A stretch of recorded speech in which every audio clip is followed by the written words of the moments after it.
Before I set up, man, that's got to clear. I'm going to take this off.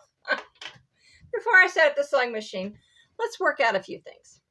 Okay, so I've got 8 of these 2-inch squares. And now there's a couple of ways that I can do my mug rug. My mug rug is going to come out to about 6 inches. Okay. So I know I have an inch larger batting, and actually the unfinished size of this is going to be 6.5 inches because of the seam allowance. This is 7 inches and this is 9 inches. I already know I'm going to be trimming this, so that will come in the steps. So I have it so I can do, let's quickly kind of put 2 of these together. There's a dark and a light. There's 2 lights and a dark and a dark. Okay.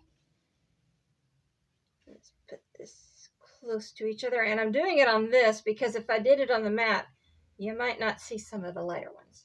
All right. So there's a couple of different ways we can do. We can make 2 4 patches, and then all together this will become also a 4 patch. Okay. We can do 2 rows .